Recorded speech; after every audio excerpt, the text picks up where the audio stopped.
This is the Serial at Midnight podcast.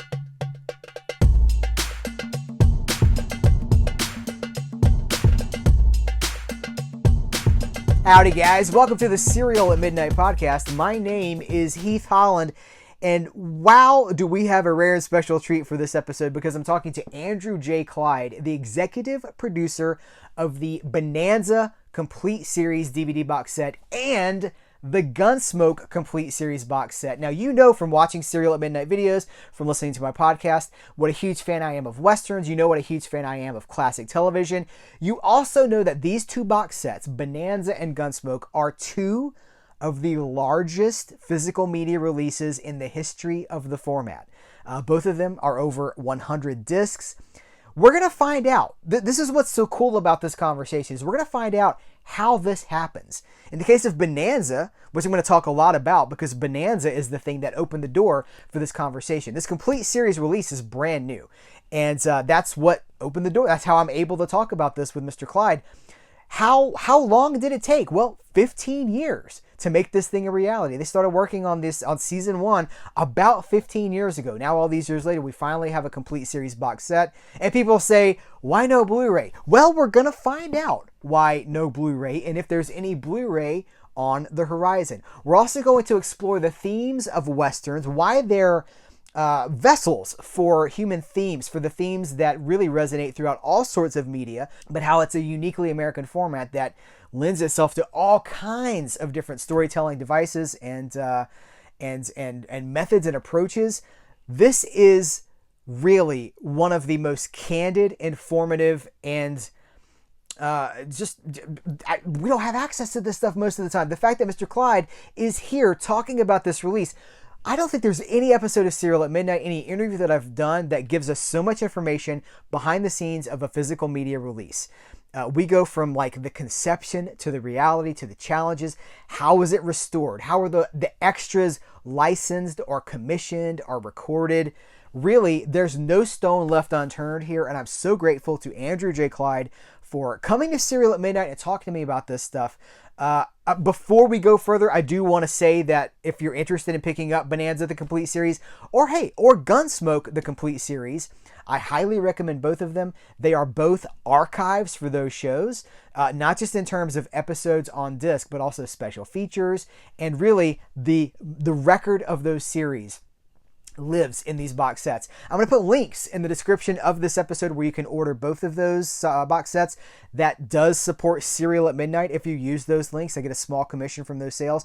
And hey, you're 1, supporting physical media, 2, you're supporting the Western genre, and 3, you're supporting somebody who appeared on Serial at Midnight and told it like it was. So listen, there's so much to talk about here. Without further ado, Mr. Andrew J. Klyde. Well, first, Heath, I want to thank you for inviting me to come and talk to you. I've been a big admirer and a fan of yours for a long time, and I must say to your audience that nobody does what you do better. Your questions are always interesting, insightful, and it's because you do your research. You spend a long time researching, and we who are fortunate to watch you, and in my case, even more fortunate to have a discussion with you, really appreciate what we're seeing now, which is the fruits of your labors.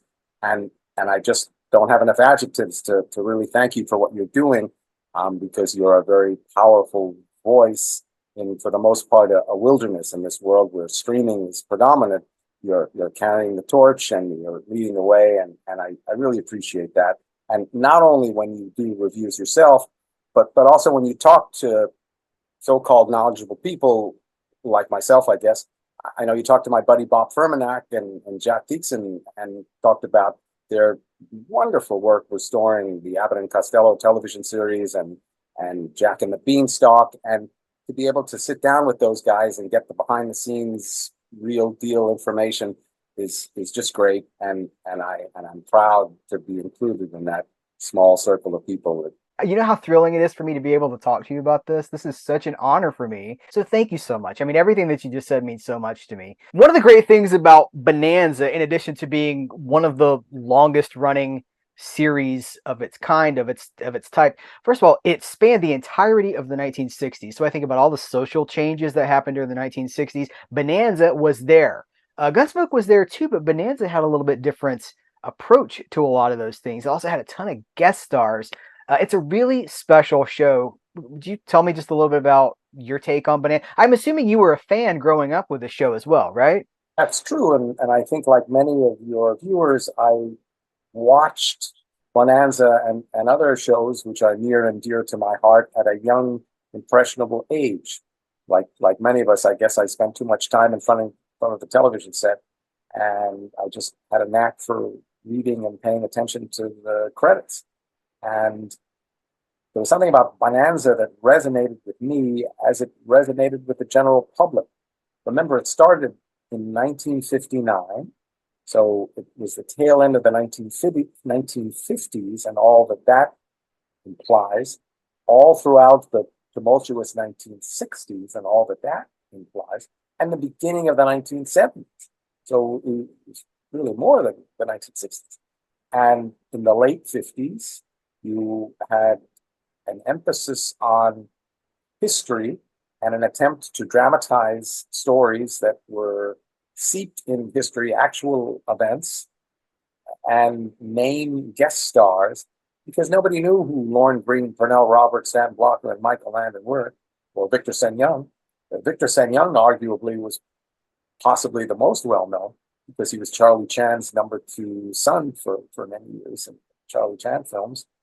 Pernell Roberts had come to Hollywood based on his success on Broadway. He was a recipient of Best Actor Award off-Broadway productions in 1957, I believe.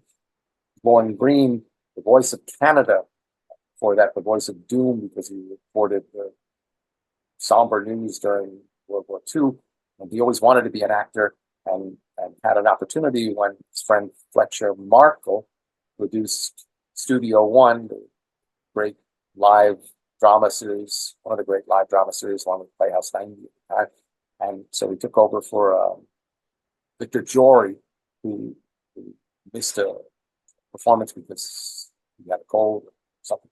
So that jump started Lorne's career as an actor. And then not too many years later, Fletcher Markle, as producer and narrator of Telescope, was enabled us to have one of the great special features on the bonus disc. So the day in the life of Lorne Greene, narrated by Fletcher Markle. Fletcher Markle visits with his old friend Lorne Greene on the Bonanza set. Michael Landon was in I Was a Teenage Werewolf, despite the quirky title, was actually probably one of the best of its time. And then last but certainly not least, Dan Blocker.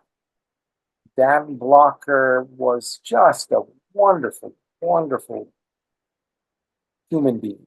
And I've never met anyone in my travels who's ever said a negative thing about it. And say negative things about just about everyone if you try hard enough, or don't try hard enough.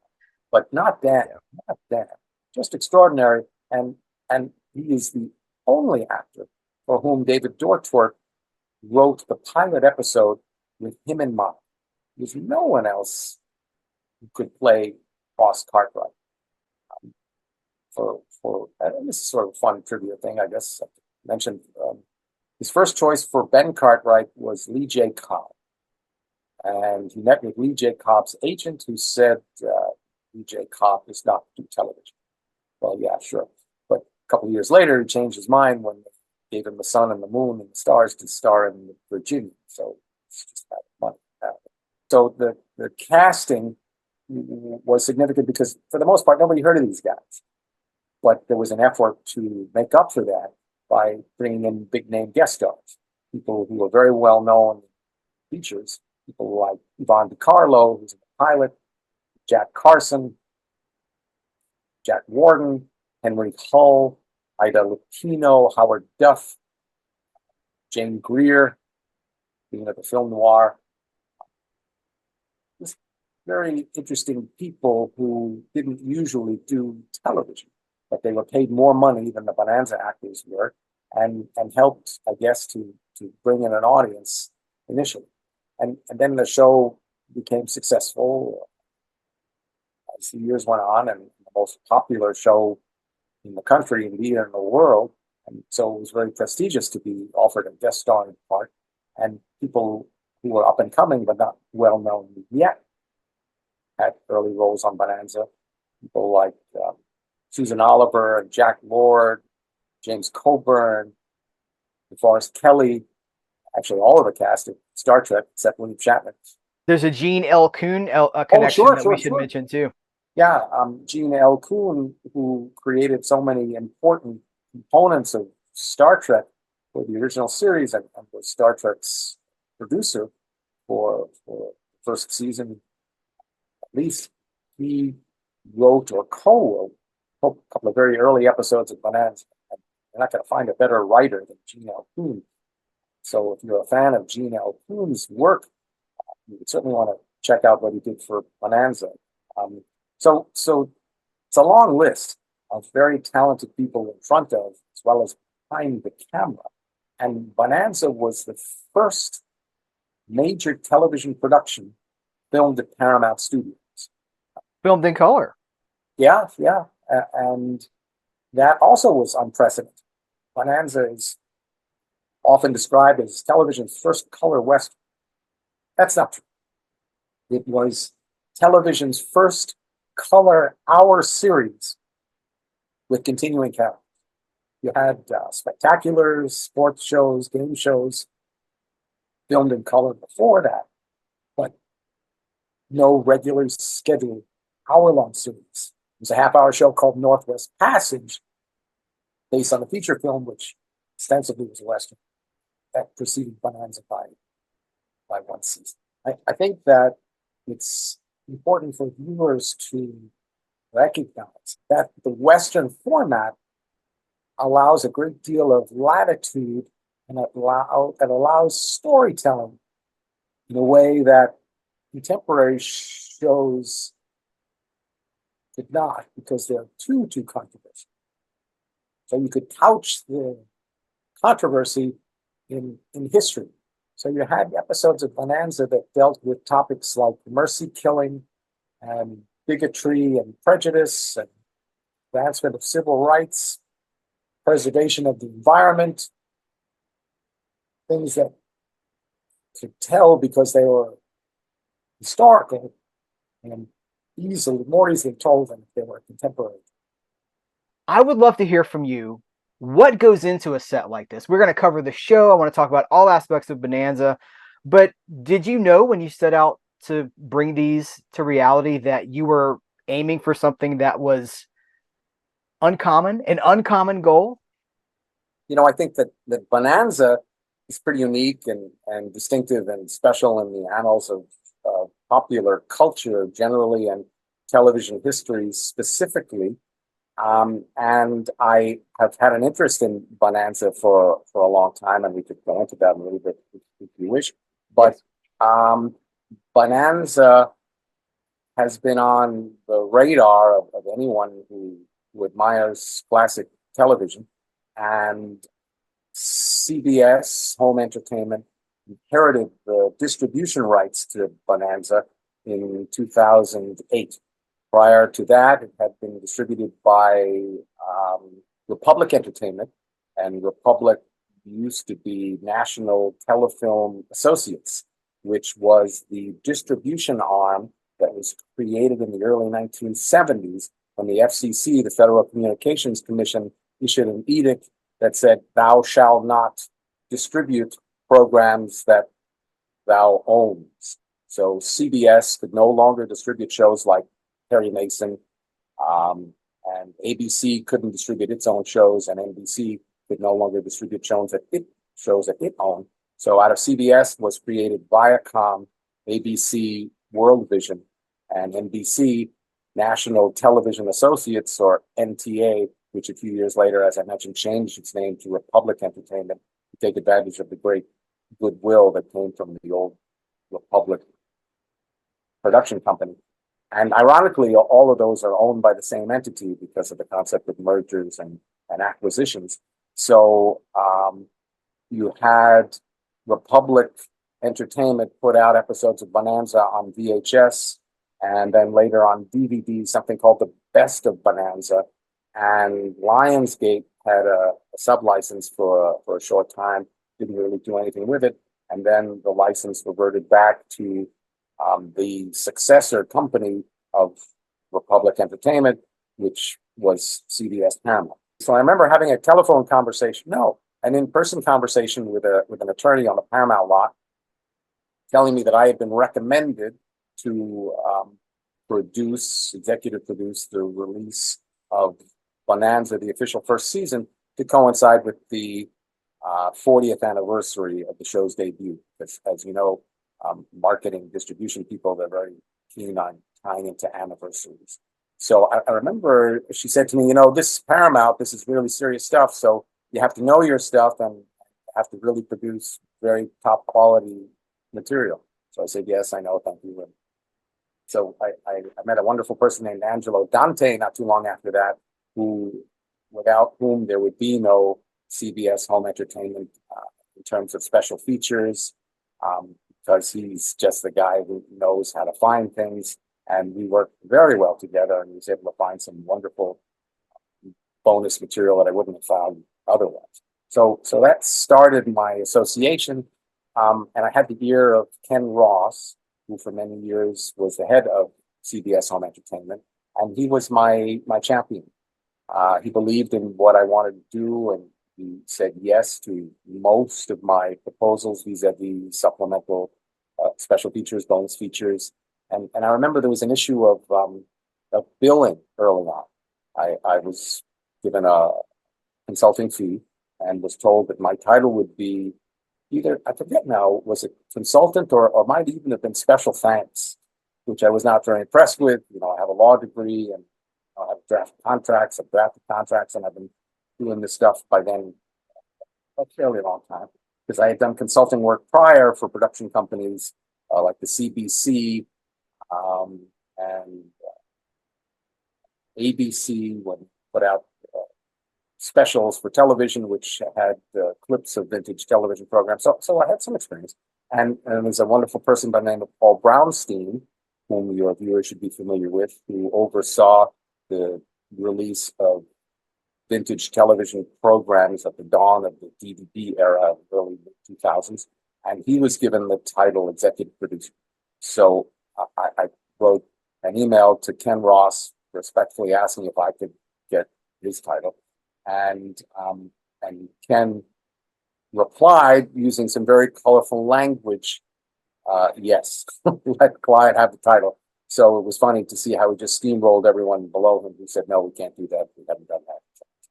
So Ken was my champion, and I worked very closely with him and other very talented people in terms of picking out artwork.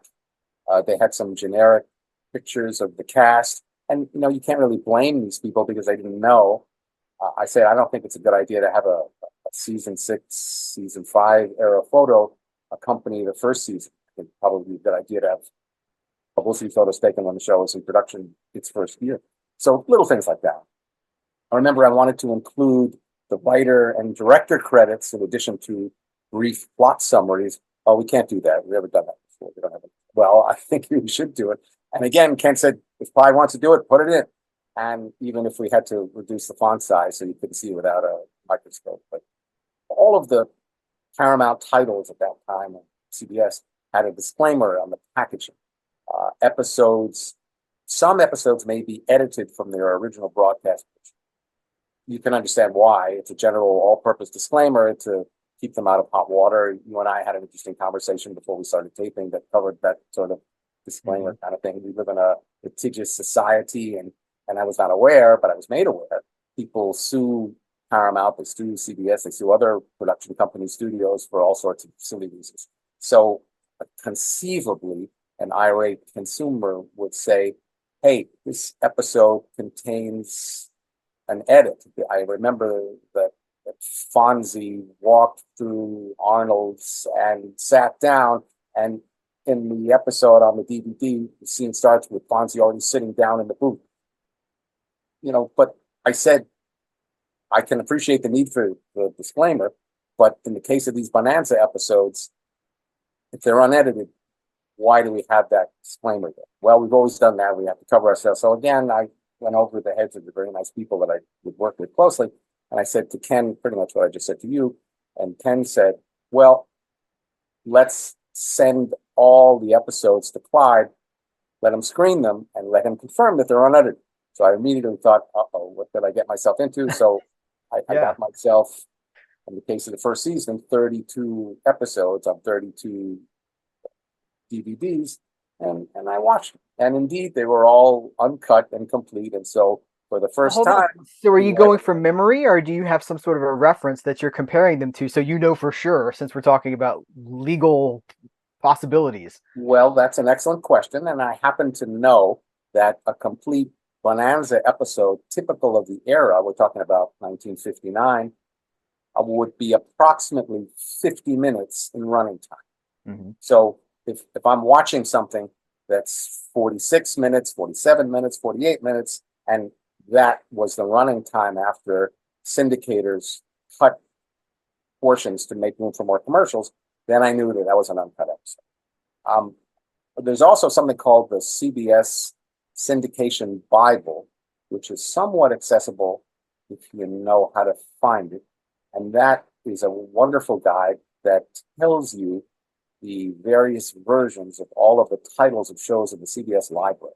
And in many cases, not all, the titles are available in syndication versions and in network versions. And Bonanza doesn't have a syndication version. So that was encouraging.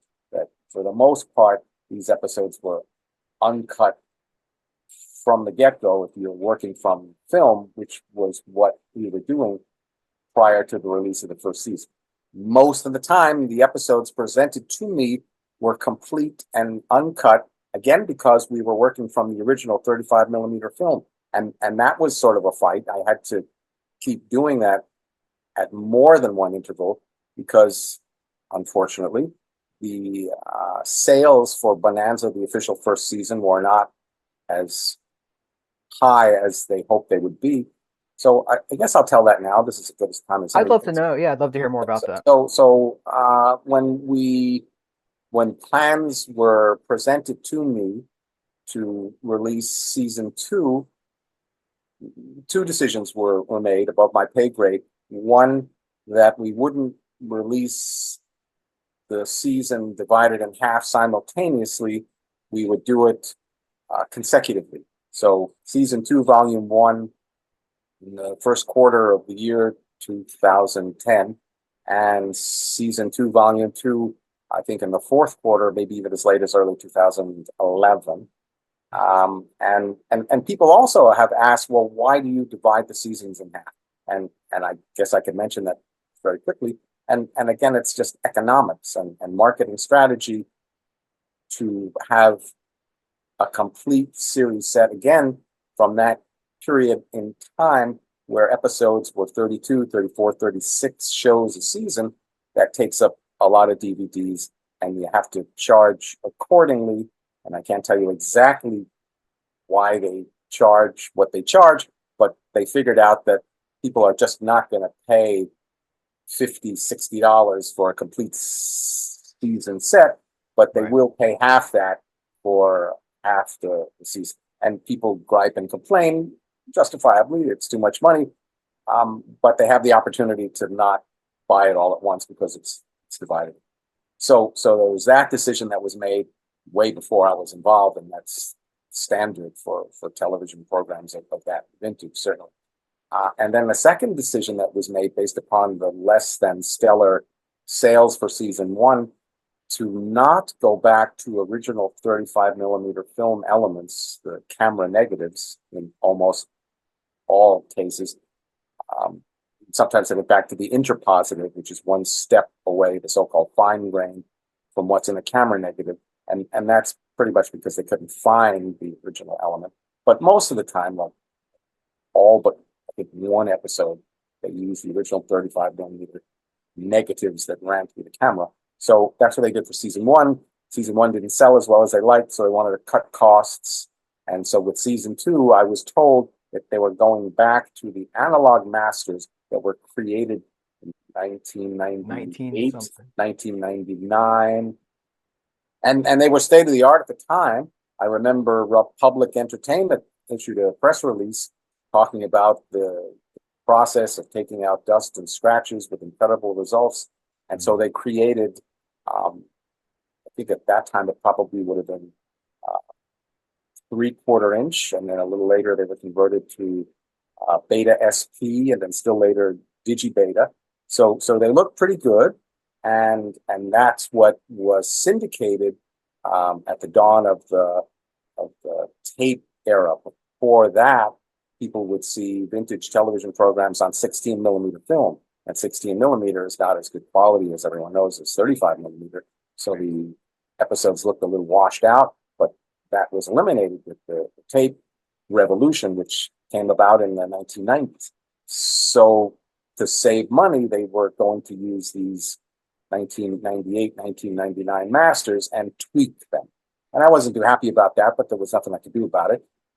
So that's how season 2 was released. And for the most part, people didn't say anything. I think rare exceptions, 1 or 2 or 3 viewers to my knowledge said, hey, some of the episodes don't look quite as sharp as they did the first season. I guess they weren't stored as properly, but it just went over the heads of many of your average consumers. I would imagine that the people who watch you are more discerning and would have noticed the difference. Yeah. So fast forward now to the time to release season 3, and the same edict is presented to me. And I decided to write one of my famous memos to Ken Ross directly to go over everybody's head. And I just basically said, we're taking all this time and trouble to release this classic series and present it on DVD. I think that we should try to spend more money, if you could find it, to go back to what we did for season 1 and do it not so much or not only for the physical media release, but to make the product more saleable, more marketable overseas. And like many television programs, Bonanza arguably is if not more popular, certainly as popular in other countries as it is in the United States. And Bonanza, more than any other show, is an international success. It was the single most successful television series in the world throughout the 1960s by virtue of the number of countries in which it was shown. So that argument resonated, and Ken agreed and ordered that the preparation of the season 3 episodes be ceased, and they weren't going to go back and tweak the 98, 99 episodes. 99, 98 masters, and they were going to go back to the original film. So that's started with season 3 in terms of production and getting the product out. Sales were okay, but they were never fantastic. They were never gangbusters. So season 3 came out, season 4, season 5, season 6, and all the while I worked with Angelo very closely to try to come up with great special features. And the marching orders were always the same. Put as much as you can in there, but for as little money. And so that became difficult. But I sort of perfected the formula, the standard of inviting alumni to do audio commentary. And that proved to be very popular, to have people who worked on the show sit down and talk about the show and their recollections. And unfortunately, the participants, the principals, were no longer around. By that time, they had all passed away, the original Cartwrights. But at least we had the guest stars, and we had the writers, and we had directors, and that was fantastic to be able to hear from behind the scenes people that you wouldn't otherwise be able to hear. And I always worked very hard to find other sources. Bill Whitney, for example, one of the great underrated directors of all time, I think, action master. His official biographer, my buddy Francis Nevins, called him. He directed episodes of Bonanza starting with the 2nd season, and I would have loved to have him do an audio commentary. He directed fantastic serials for Republic in the 30s up to 40s. Directed many episodes of the Roy Rogers Show. Just a fantastic director, and Quentin Tarantino has praised him a lot.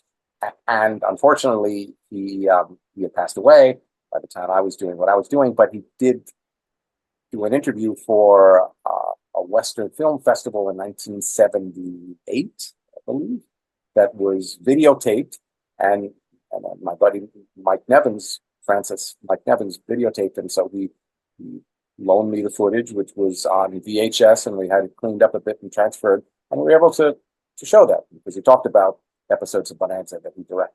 So whenever possible, I tried to do that, to get things from unlikely sources. So going forward from a technical perspective, it was always a sort of a wing and a prayer to get the go-ahead to release the next season of Bonanza. Wasn't there a gap, or am I remembering that there was? Oh, you're absolutely right. You're absolutely right.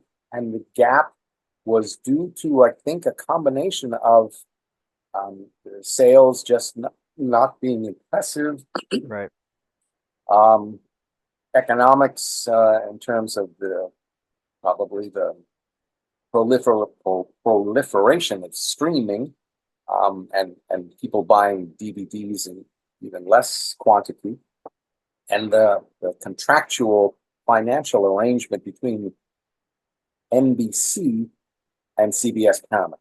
Because remember, I said earlier, it was CBS Paramount that was the successor distributor, because NBC was prohibited from distributing its own shows, but it did take a big chunk of any money that was generated as a result of the distribution, result of the sales.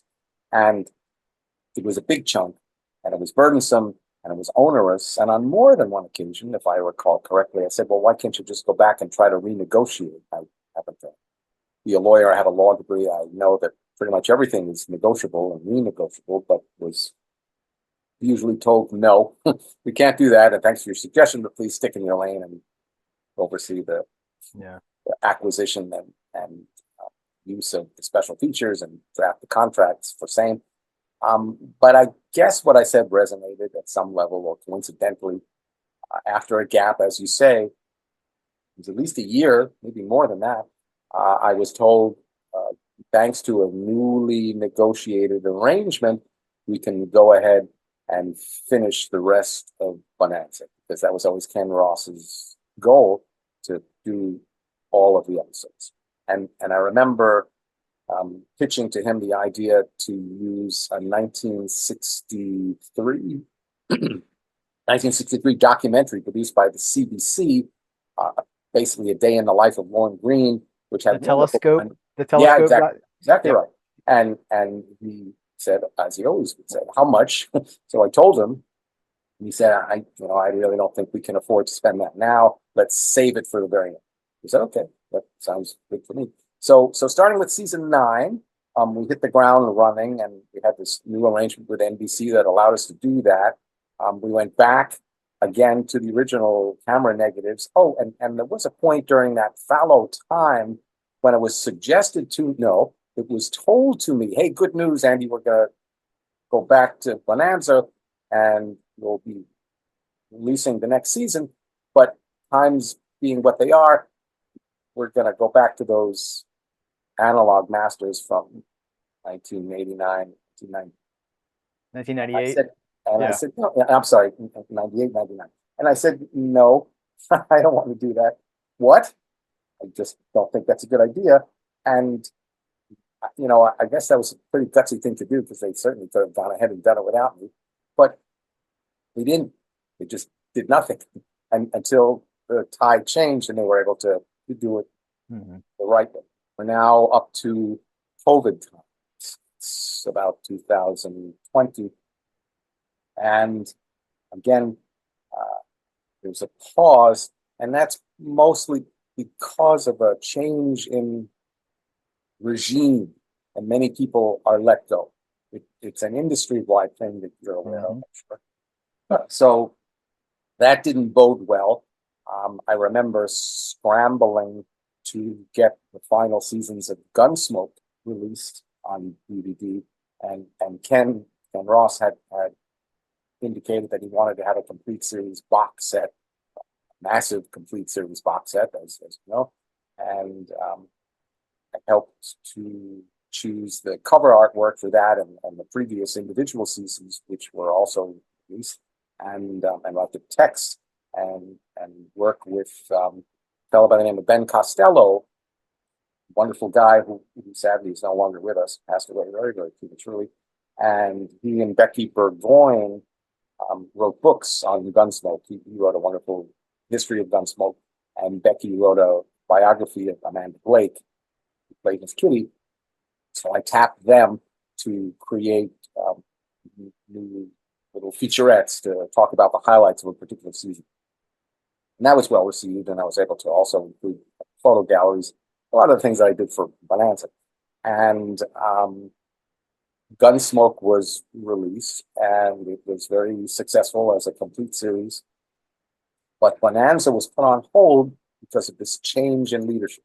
So because Gunsmoke sold so very well as a complete series box set, so-called new regime that took over after many people were fired made the decision to release Bonanza as a complete series box set. Why? Because the new decision maker told me that representatives from, it was Walmart, came to him and said, Gunsmoke is selling very well for us. Yeah. Can you give us another Gunsmoke? Well, we don't have another Gunsmoke, but I'll give you Bonanza. Okay, great. So that dead shoot is the only reason why we were able to get Bonanza. Really? That is incredible. Incredible.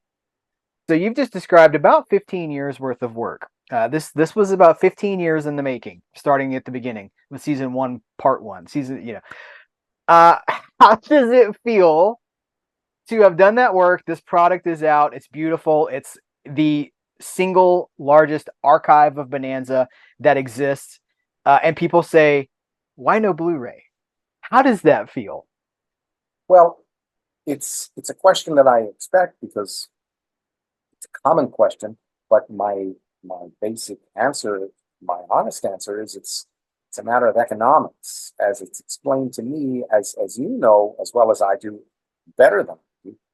If you look at sales numbers, DVDs outsell Blu-rays, period, full stop, end of discussion. So if you have a decision maker, a bean counter, if you will, who's trying to decide whether to release a product in a DVD format or a Blu-ray format, he or she is going to opt for the DVD because they're going to make more money because more people are buying DVDs and Blu-rays. Now, why is that? Again, you know that as well as I probably, sure, better. But the sort of short general answer, as I understand it, is DVD came like gangbusters in the early 2000s, mid 2000s, and after a few years, the Blu-ray format won something of a format war and emerged as the desired successor, if you will, to DVD, much as DVD succeeded videotape, home video cassettes. And so people were just starting to acquire Blu-ray players and Blu-ray product, which was not released by the studios in abundance. They released far more DVDs and Blu-rays initially. And then Netflix came with their remarkable revolutionary streaming concept, replacing the concept of renting DVDs and then returning them. Now you could stream, and you know what happened with that, of course. And so consumers, not so much the enthusiasts, the aficionados that we are conversing with or conversing at, they increasingly abandon DVDs as a source for viewership, for their viewing habits, and started streaming. So Blu-ray, I think, didn't really get a chance to catch on. And so it was only something reserved for a finite number of enthusiasts. So that sort of tradition, I guess, has continued today. And I guess that's why there are less sales of Blu-ray, because there are still viewers who have their DVD players and DVDs from years ago, and I just continue that. I don't see a need to upgrade. Yeah. Whether mine both to high definition 4K. So I think it's just a matter of economics, and also track records. Again, I could talk best about CBS Paramount because I've worked there most. I Love Lucy, classic television program. No one questioned its ability to bring in the sales numbers. And in fact, you could repackage I Love Lucy any number of ways, and it would still sell. Best of episodes that emphasize particular characters, wonderful illustrations on box covers instead of photographs, and it would sell well. So the decision was made to release them on Blu-ray. Didn't sell well. Same thing with The Honeymooners, the classic, so-called Classic 39, sold very well on DVD, but Blu-ray, not so much. The exception, of course, is Star Trek. Star Trek, the original series, and Star Trek, the subsequent incarnations, they're sort of a unique entity onto their own. But because CBS has observed that their Blu-ray incarnations of classic programs, for the most part, haven't sold well, and they're not going to take the additional step, spending more money to release them in the Blu-ray format. The truth is that TV on Blu-ray does not sell very well. It is a very small niche of the audience that will support that. They want complete series box sets, and they want it for pennies on the dollar. And that's not how you get stuff. That's not how you pave the way to having good things. You might be more suited to speak to this than I am, but I've heard for years that Star Trek: The Next Generation on Blu-ray was a huge financial loss for Paramount, for the studio, because they spent all this money to restore the original 35mm elements and had to redo all the special effects because their special effects were finished in 480p. They're finished in standard definition, so they had to redo everything, and they spent tons of money, and then they released them. I believe they released them individually as seasons, and it took, I've heard, upwards of 10 years to get that investment back. Do you have any insight, or do you know anything about that?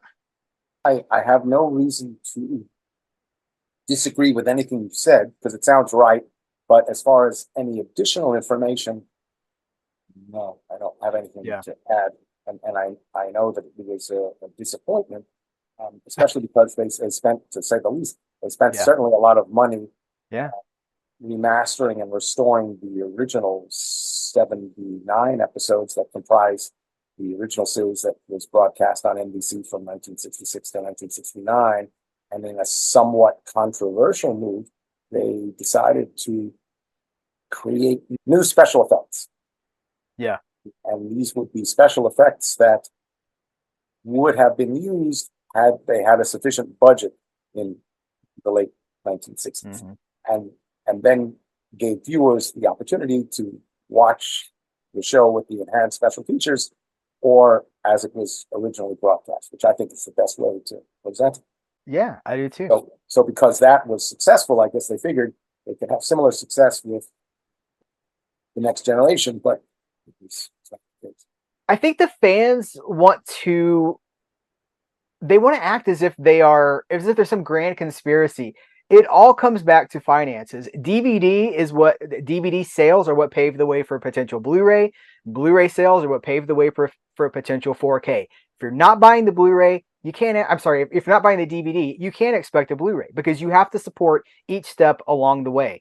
It's not rocket science. It is as simple as you support this, then maybe we can get this. And there's so many things that have to fall in line there too, right? You got to have the elements in place. You've got to have those high definition scans that have been done all along the way. So we have a responsibility, and I say we as the fan community who love film, who love preservation work, we have a responsibility to support the things that we're interested in, because I always say we vote with our wallets. Every dollar that we spend and every dollar that we don't spend is voting for what we're going to get down the road.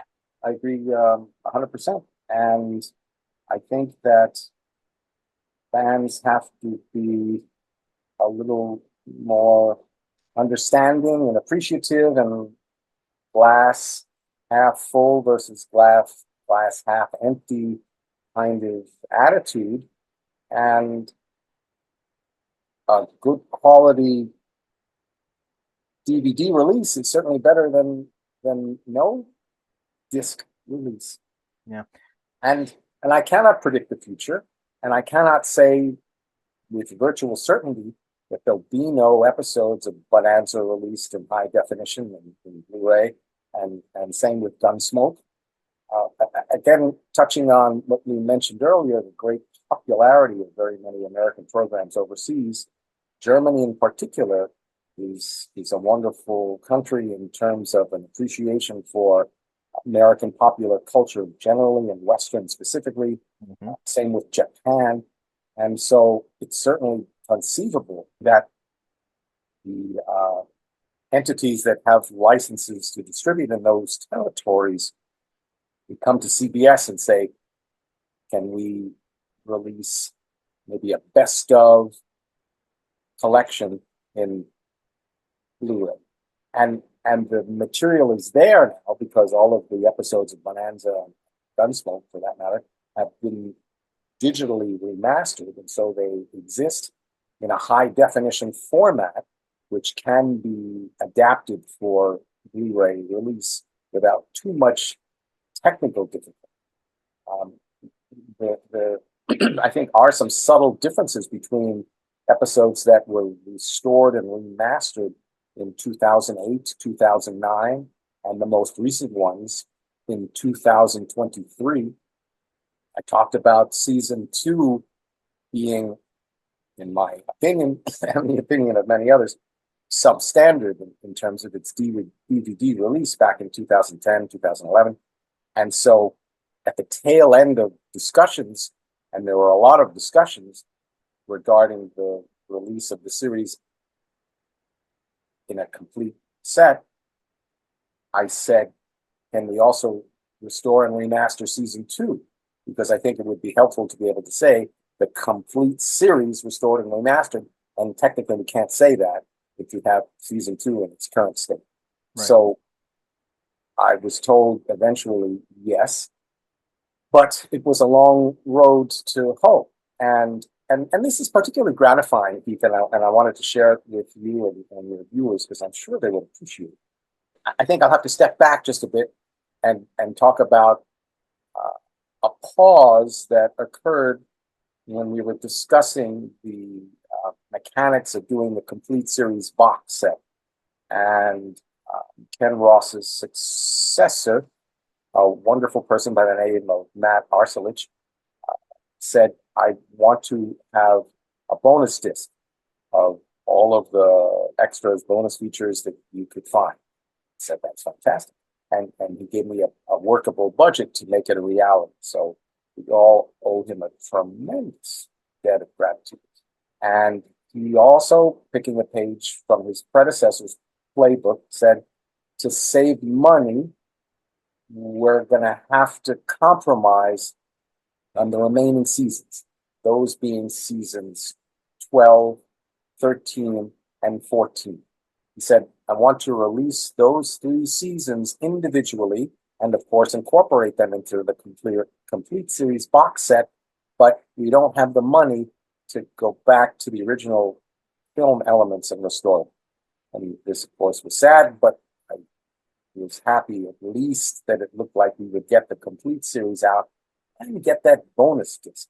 So I protested a little bit, but to no avail.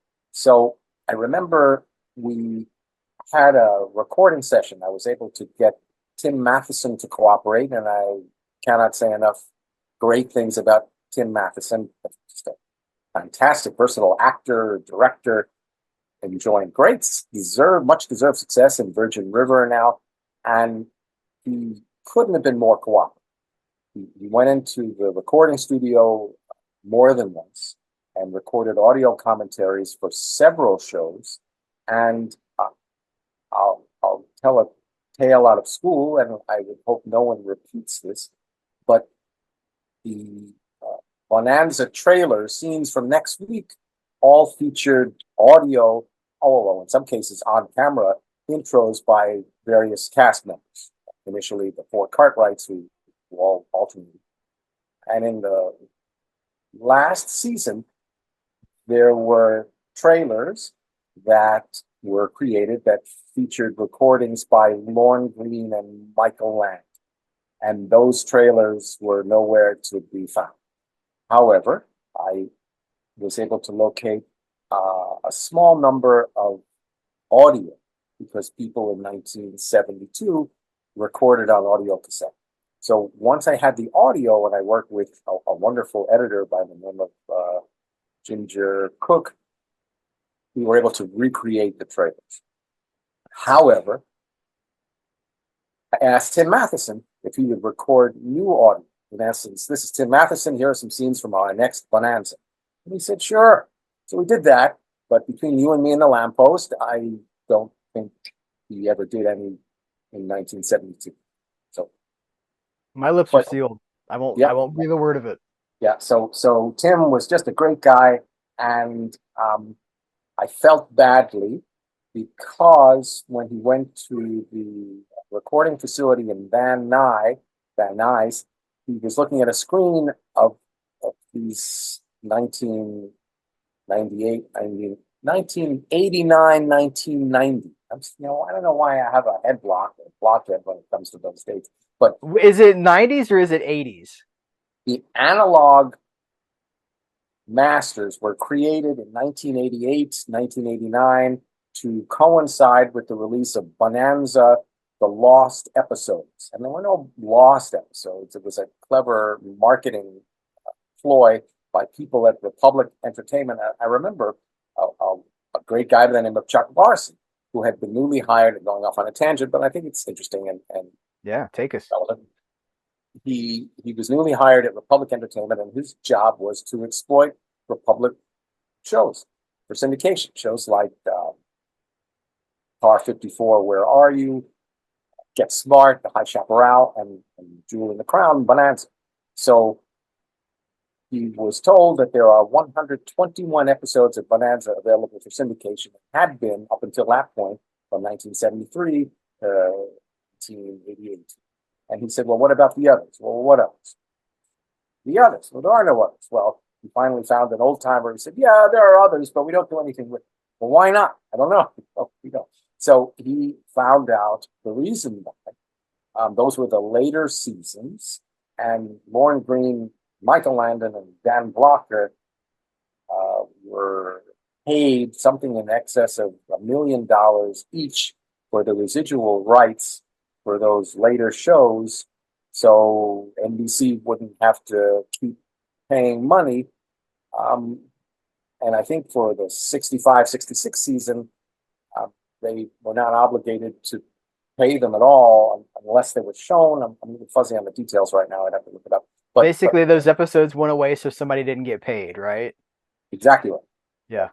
I would have thought it would have been because Purnell Roberts, or because it was after Purnell's time on the show, but it sounds like it was financially motivated. Correct. No, it was independent of Purnell's departure, because there were plenty of episodes that were available in syndication post Purnell, but there were very many that were not.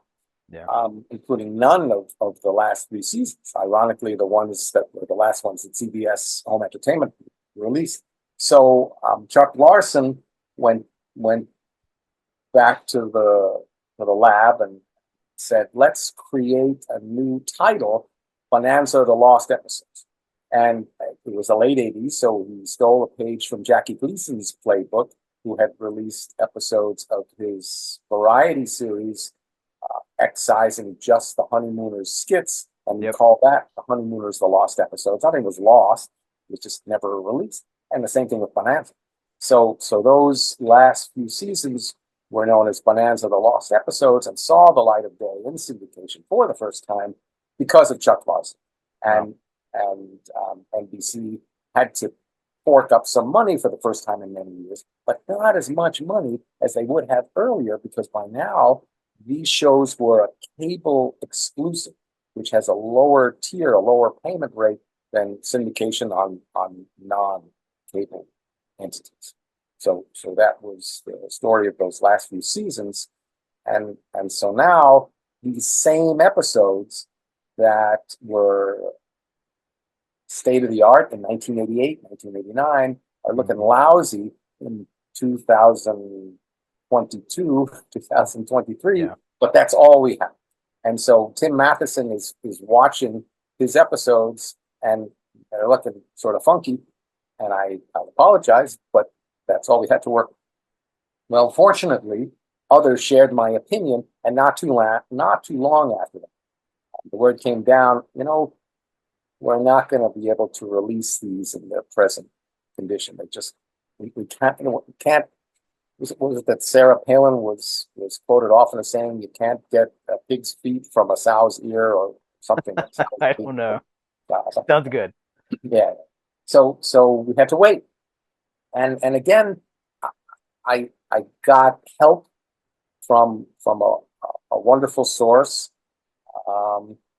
Richard Yanovich was for many years the head of international distribution for CBS, Paramount, Home Entertainment. And he was a big Bonanza fan, and I was able to get him a copy of the Ponderosa map. And he was my buddy after that. And he had retired, fortunately for us, fortunately for him, I guess. But I explained the dilemma. I said, we have these final seasons, and we just don't have the money to restore and remaster them properly. But I remember you came to the rescue for season 3 and later shows by getting money from the international division to entice international buyers. Might such a thing be possible again? Can we go to the well twice and get the same results? And he said, unfortunately, I can't do anything because I'm retired, but I will talk to my successor and put in a word. And that's what he did. And that's what. So the international division, once again, our friends around the world came to Bonanza's rescue and made possible the restorations of those final seasons 12, 13, and 14, and kicking and dragging reluctantly, but definitively season 2. And I remember there was some discussion about what post-production facility to have the restoration work done at, and it seemed to me a no-brainer to do again where it had been before, but again, for reasons unknown to me, a different facility was picked, and it had a little bit of hiccups because they weren't familiar with it, but finally it all came out well in the end. But one of the most gratifying aspects of that, which I wanted to share, was I had conversations with the project manager at the facility that was doing the restorations for these later seasons. And I remember in particular with season 2, words to the effect that they were given the bare minimum budget from CBS Paramount to do the restoration. And I guess as viewers know, or they should know, it comes down to time. You'll take your 35 millimeter reel of film and you'll put it in a projector, and it will go through a scanner, and then your technician has the opportunity to work with dials and software to clean up dust and dirt and scratches and imperfections. And although you have a computer algorithm that can do that efficiently, there's no substitute for a pair of eyes that goes back and takes out a scratch that's visible in a corner of a screen. And I was getting screeners, and on rare occasions, I would say, hey, you missed a scratch there, and is there something you could do about it?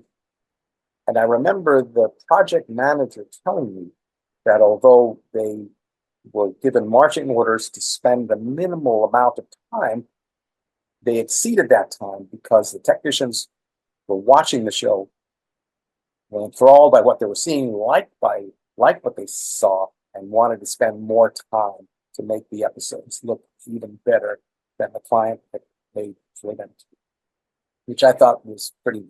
And just to give you a tiny example, if folks want to take a look at an episode called The Dream Riders, which was a season 2 episode, a fascinating story by 2 unknowns. I remember David Dorthorpe, the producer, telling me they were school teachers who made this pitch, and it was a funny kind of story about heist of money from a bank, and the bad guys escape in a hot air balloon.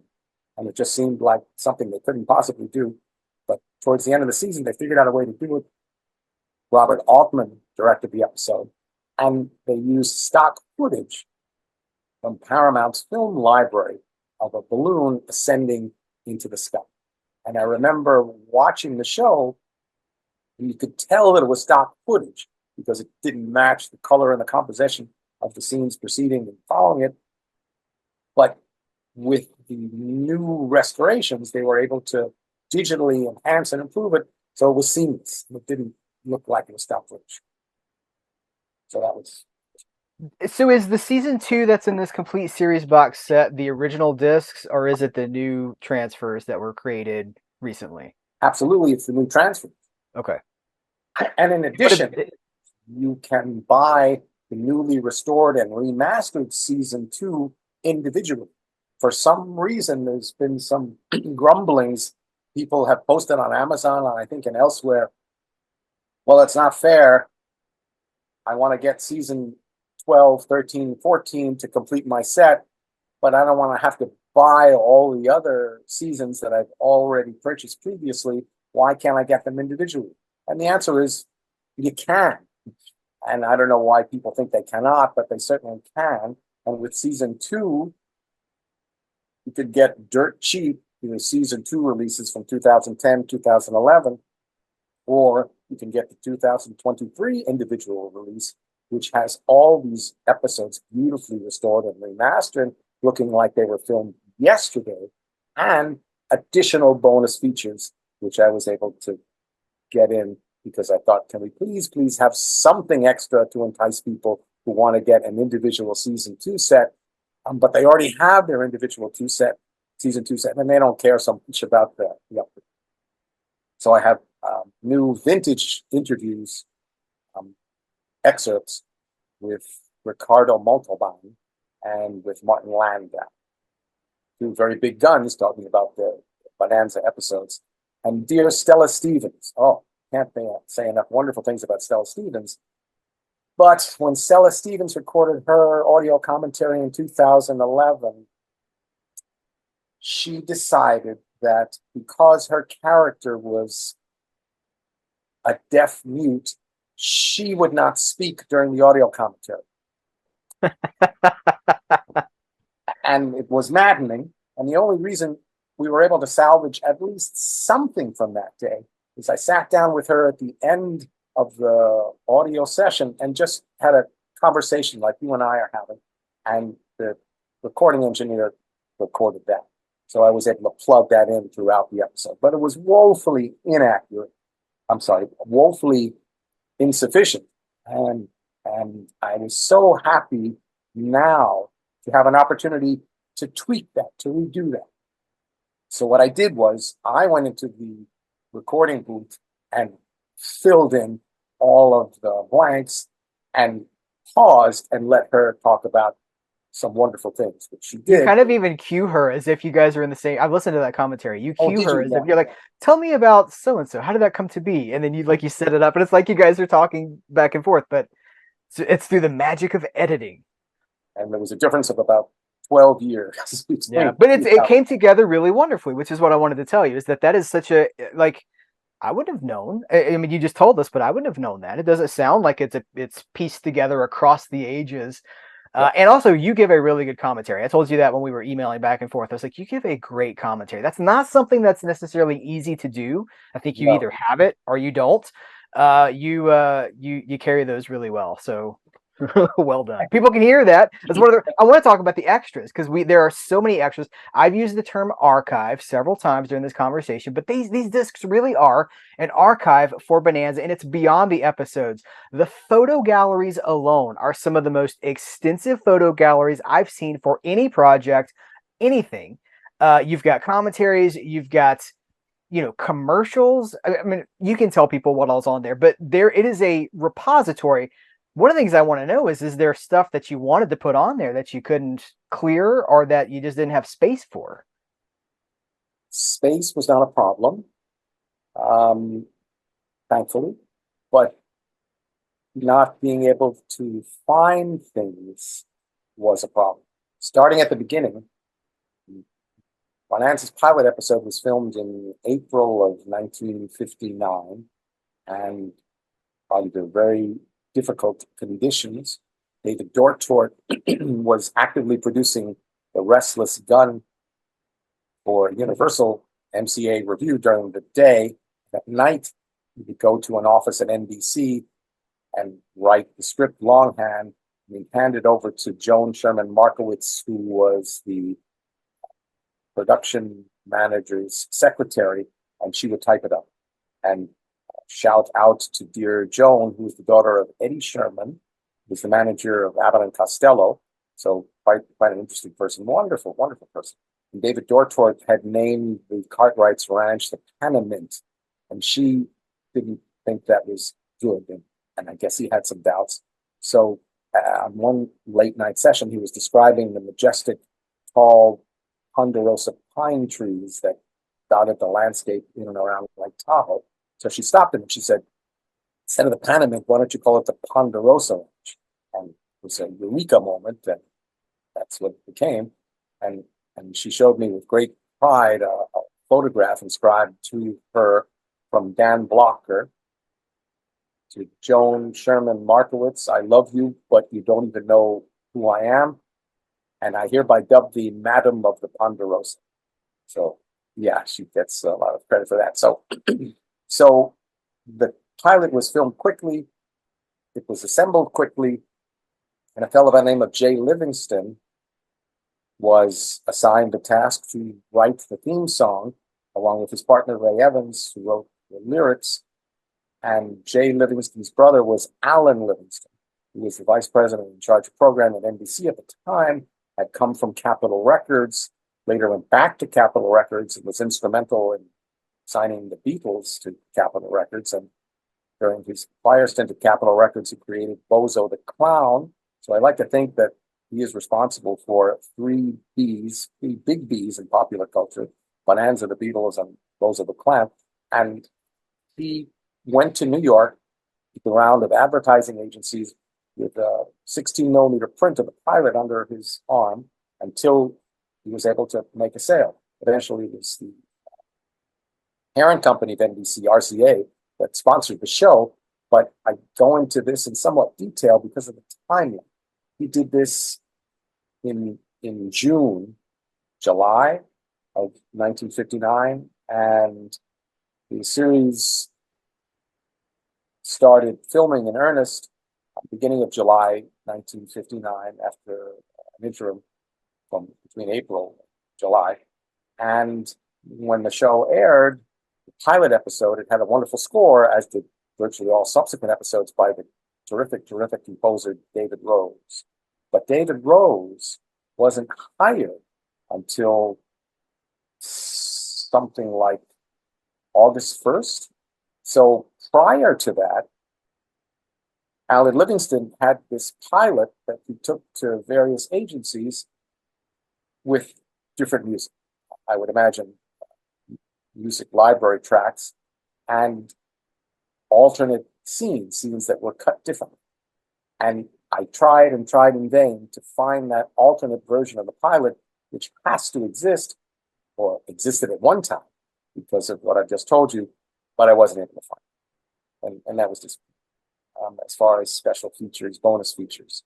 And I was also disappointed I wasn't able to find the original 35 millimeter elements to the 2-hour episode Forever, written and directed by Michael Landon, to launch the 14th season.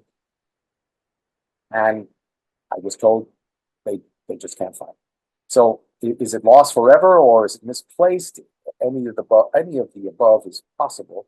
But if you look long enough, you find things. I mentioned Angelo Dante before. He was able to dig out from the archives of Paramount, miraculously, audio only, of all 4 Cartwrights, announcing the new availability of episodes of Bonanza on a television station in Australia in 1964. How cool is that? That's pretty cool. So I worked with, again, another very good editor, David Leibowitz, to construct visuals to accompany the audio. So that was a wonderful find.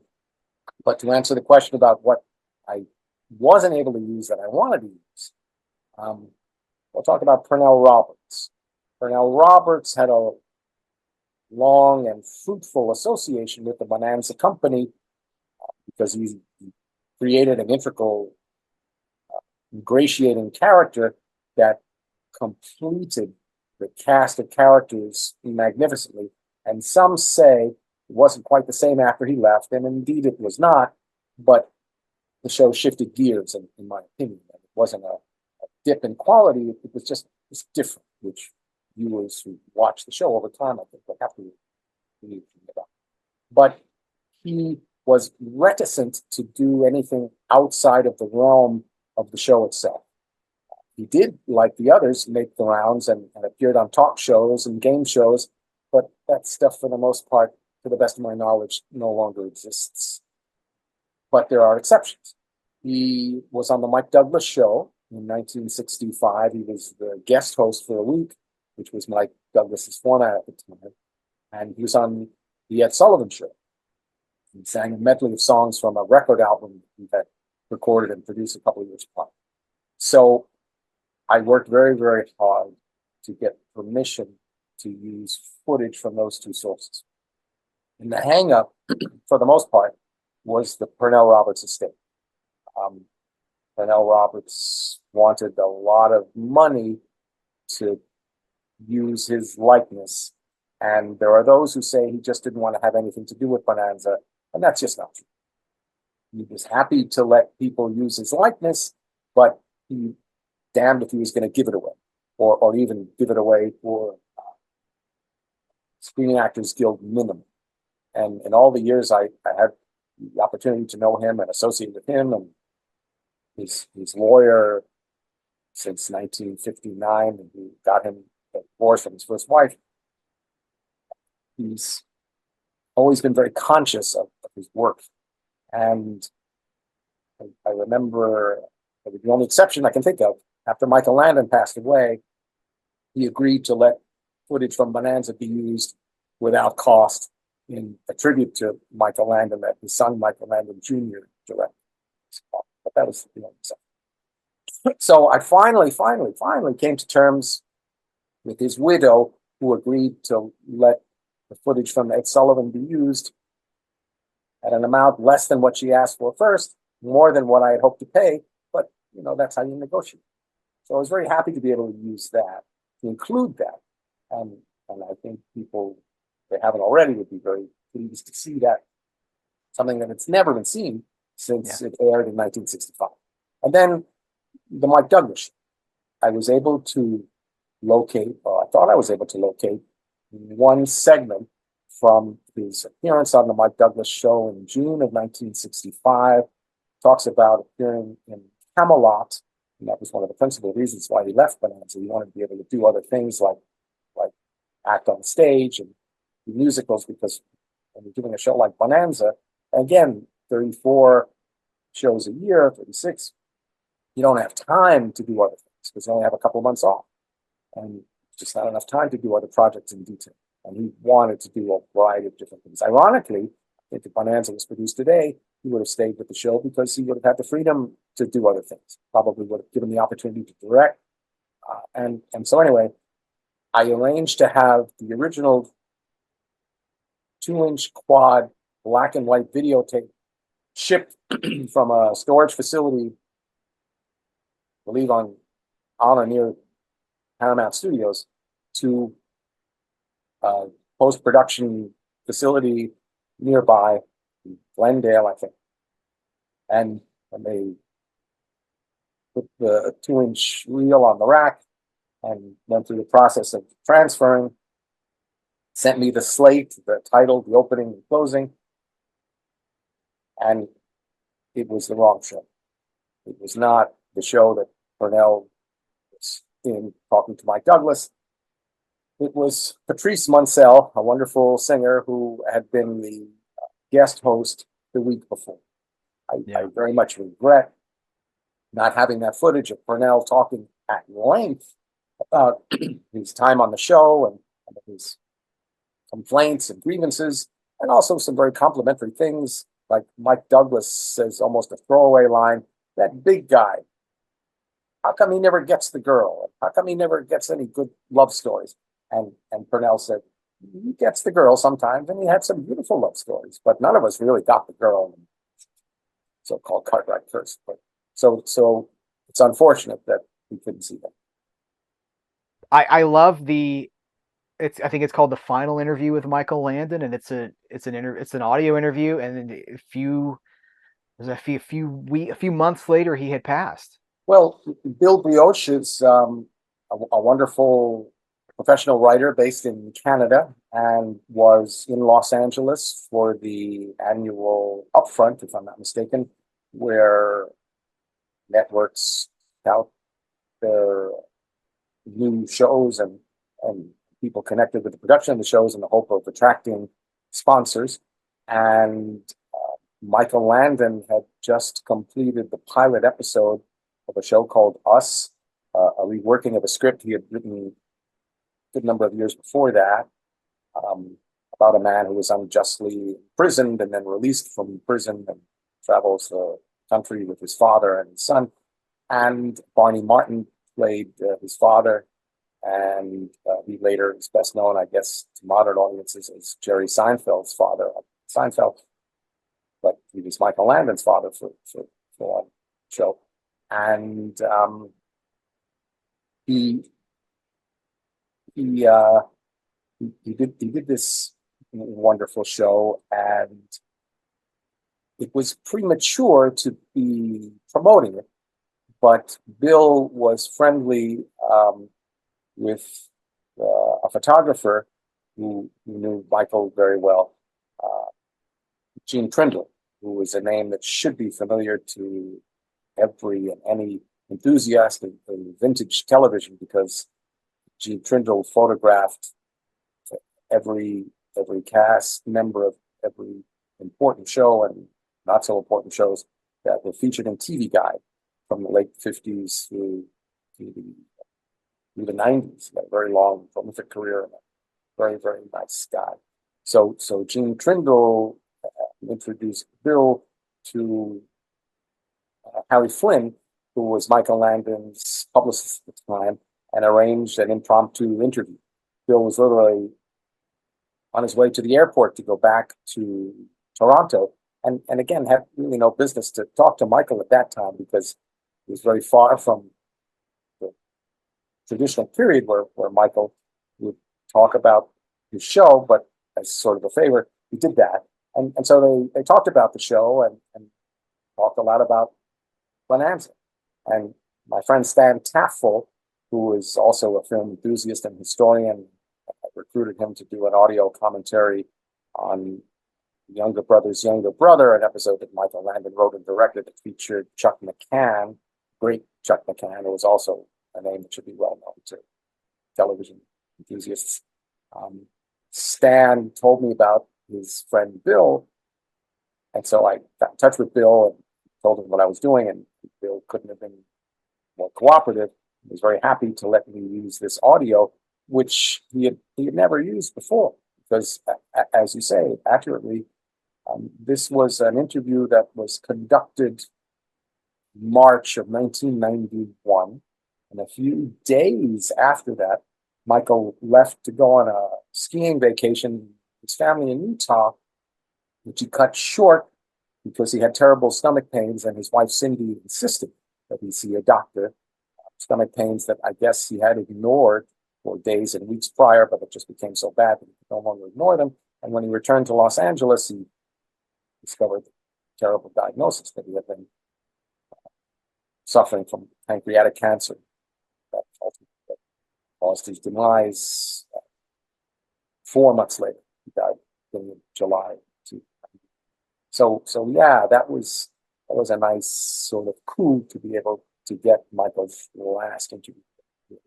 Yeah, there's a lot there, especially on that bonus disc and elsewhere in the set, that really adds so much to the history of Bonanza outside of the episodes, just celebrations of the cast and the crew and the people that made it possible, including those introductions from the creator, from David Dortort himself. As we wind down, I do want to we asked for questions. We submitted for some questions. So I want to field a few of these to you. Kirk Spencer wanted to know if you know of any other plans for more series collections, especially Westerns, that might be underway right now. From CBS Paramount, no, I do not know. That's not to say something couldn't happen in the future, but again, it's a matter of economics. When you have your heavy hitters, Bonanza and Gunsmoke, I did have some discussions um, with someone about working on Cimarron's script, and I haven't been asked to follow up on that. So I don't know. As I mentioned, there's been sort of a change in regime recently, and the scuttlebutt is newer guys are less interested in vintage titles, library titles. Yeah. So you'll see.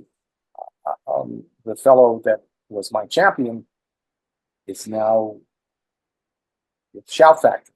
So I'm encouraged by that and hope to touch base with him more sooner than later and see what opportunities there are at Shout Factory, which has always been a good place for vintage programs. Shout traditionally hasn't wanted to spend a lot of money. Like, for example, they wouldn't have spent the money that CBS Paramount did to have the episodes restored and remastered. They would have taken existing masters that hopefully were restored and repackaged and put them out. And that's in fact what they did with the High Chaparral. You talk about Laramie, those episodes sadly were not remastered and restored in time to be put out on DVD. They worked from 16 millimeter sources. Yes. Subsequent to that, they were restored and remastered thanks to the money supplied by the Starz Encore Westerns channel. And so you catch episodes of Laramie, for example, on that channel, they look much better than anything you find on the DVD. So on my list of things to do is to make a pitch to do a new collection of shows like Laramie and others that have been restored and remastered, but just were never released on DVD, and hopefully try to get some additional supplemental material. Working with Robert Fuller being at the top of my list, because he's still around. Do some intros, things like that. You mentioned Shout Factory. You know, they bought Timeless Media Group, and Timeless Media Group put out many Westerns. So people can get over their aversion to not being Blu-ray. Timeless Media Group put out a ton of stuff. I'm looking at, I have a huge shelf. It's out of frame here. But I mean, The Deputy, Tall Man, Tombstone, Territory, Overland Trail, Whiplash, Riverboat, Mackenzie's Raiders. I mean, all of these come from pretty good sources, and they look pretty good. And we should honestly. I just saw LAR, so I thought you were talking about Laramie. I didn't realize it was Laredo. I apologize. That's okay. Hey, that's okay. That's two great shows. What I was gonna say is that I went down I was watching The Texan, you know, Rory Calhoun and The Texan, and I was trying to see if anybody could talk about a restoration, because those are 16 millimeter prints that they feel very removed from their original source. They were probably struck for television. I don't know, struck for syndication or whatever. Absolutely. Sure. 40 years ago, something like that. And I was trying to see if anybody knew anything about a restoration, and I was told, oh no, that ship has sailed. That's never going to happen. That's as good as that show is ever going to look. So look, I don't know if that applies to a lot of these things, but sometimes we should just be thankful for what we have. Well, in the case of a show like The Texan, it's a matter of getting to the source material. And I think The Texan was produced at Universal. I'm not 100% sure. But if that's the case, Universal, to the best of my knowledge, retains all its original 35 millimeter source material. So it's a question of economics. And there are miraculous things that can be done with 16 millimeter. All you have to do is look at what Peter Jackson did with Let It Be, which is nothing short of phenomenal.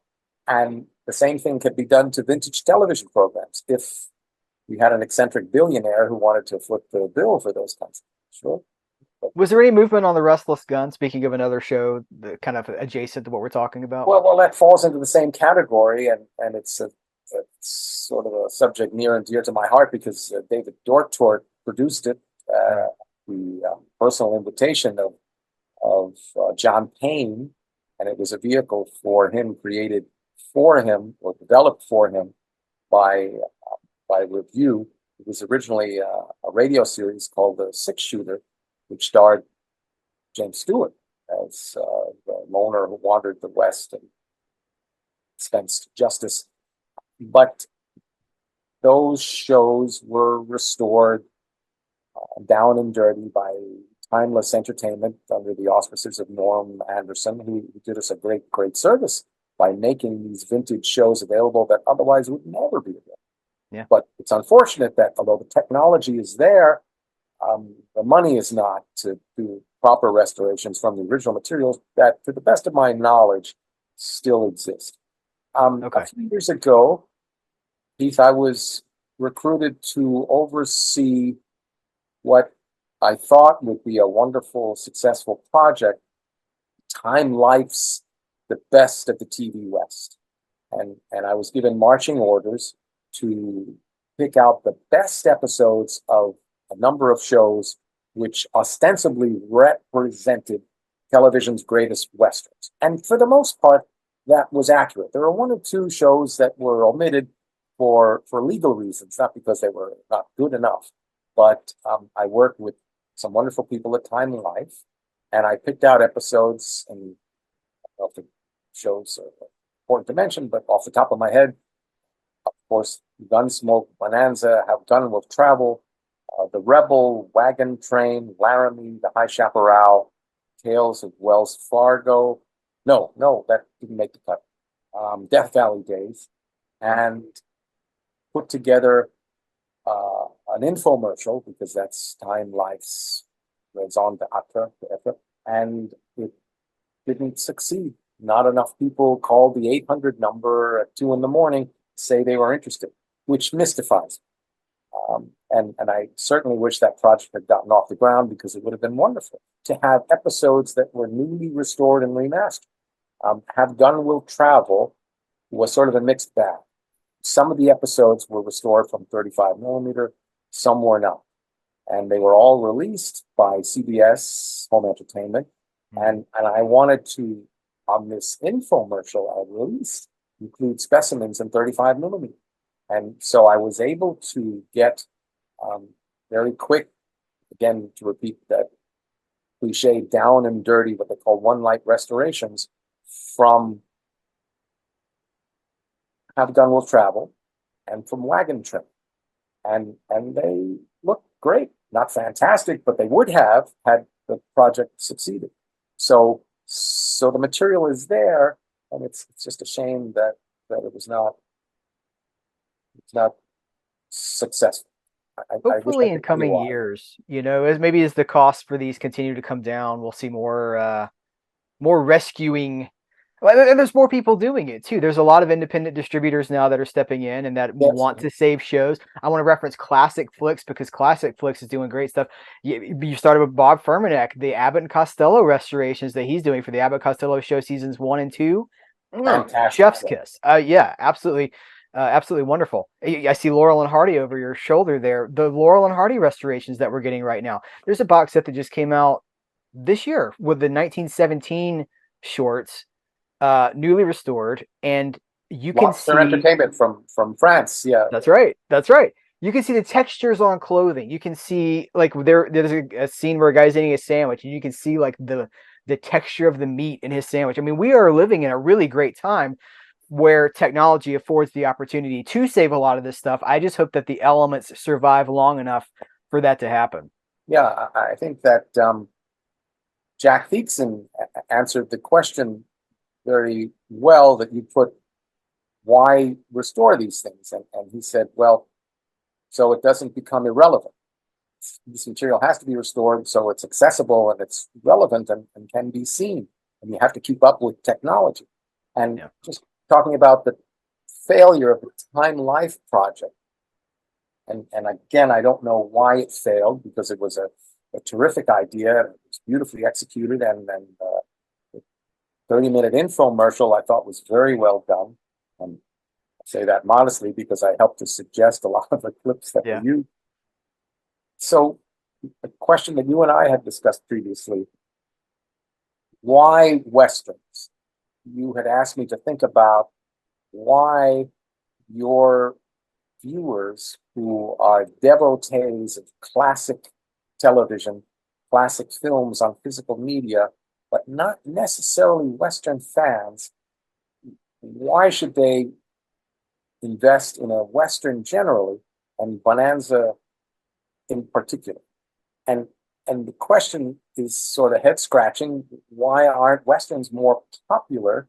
And I think the answer is Generation X, Y, Z, whatever people are called. I'm X and I love them, so Oh. I think it's a YZ problem. I accept no responsibility. So people who go to the movie theaters now, they see wonderful entertainment produced by Disney and prior by Fox, of the Star Wars films, of adaptations of the Marvel comic books. So those shows, those are rich in science fiction and fantasy and special effects. And so that's what the audience knows. They don't know Westerns because they haven't seen Westerns. I guess with the exception of Yellowstone, which is a modern Western, which is very successful because of Taylor Hackford and Kevin Costner collaborating and creating a brilliant story that has been called by many sort of a modern bonanza, a family dynamic and dynasty. So I think if people had the opportunity to watch the format, to watch the genre, they would appreciate that Westerns are entertaining. What is a Western? A Western ostensibly is set in the American West. It's the unique, distinct, original American art form. Other than the United States of America, you don't have the cowboy and the horses and the gunfights and the surviving despite great odds, of overcoming adversity in terms of the elements and migrating from the East to the untamed West. And you have stories that have that rich, colorful background, the majestic location scenes, in the case of Bonanza and Gunsmoke, filmed on location in Nevada, and Northern California, and Utah. And to capture that on film is breathtaking. And so you have stories, especially in the case of Bonanza, the gamut of genres. Traditional action, adventure, shoot 'em ups, of course, also romance, pathos, drama, comedy, broad comedy, thought-provoking, controversial stories, even fantasy. There's a wonderful Bonanza episode called The Twilight Town by Cy Shermack, who was producer of The Night Stalker, a great series. And it's got elements of Gothic fantasy lifted right out of the playbook of The Twilight Zone. And that episode, Twilight Town, could have been an episode of Twilight Zone. It's very well done. So if people are hesitant, I would say give Westerns a chance if you like good stories.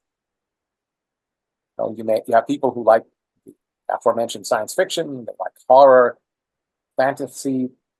You're not going to find too many horror stories in Bonanza or Gunsmoke, but you're certainly going to find just about every other type of story. So I wouldn't be put off by the fact that you're not familiar with the background. I think the bottom line is film, television production is a great collaborative medium.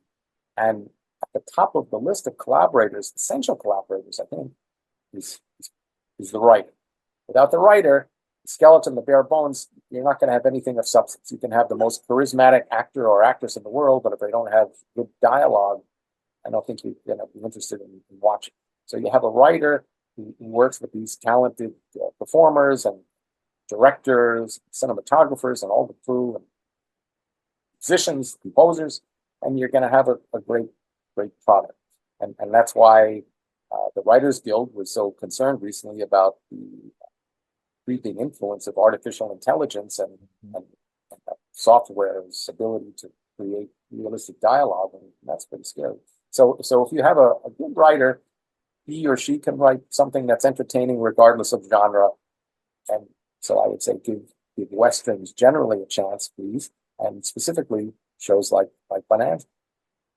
Is there, one of the questions is from Landon Green Forever. Is there any possibility of a documentary about the making of the remastering of Bonanza? Just anything that would give us like a more behind the scenes look at how this was all achieved, or just a long form documentary about Bonanza as a show, just looking at the broad 14-year journey. I think you and I have sort of made a good start in talking about behind the scenes. And let's do it. Let's make it happen. Yeah. So, as far as producing a documentary, I think anything is possible, and it's a matter of getting a talented filmmaker interested in making such a documentary. I know I kicked around the possibility of including in the bonus disc for Bonanza footage from Bonanza conventions. This is a comment from Jim. No questions. Just want to express my gratitude as a Bonanza fan and a TV on DVD fan for such a comprehensive set. The bonus features are so good, and the quality of the set overall is top notch. I want to second that. I want to say thank you. You have worked on something that helps bring. You have met fans more than halfway.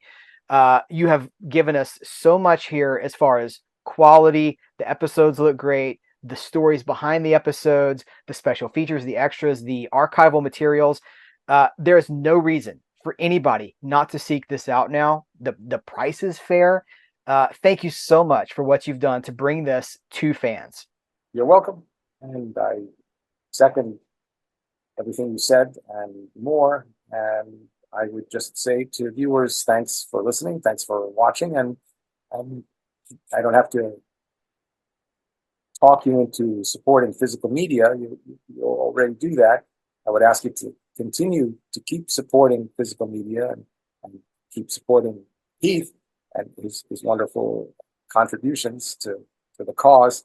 And I'll do the best I can to try to get more good quality product out there, and not just Bonanza, not just Gunsmoke, not just the High Chaparral, all of which are worthy of your time and attention. And thank you for this opportunity. This has been a lot of fun and educational and elucidating for your viewers, I hope.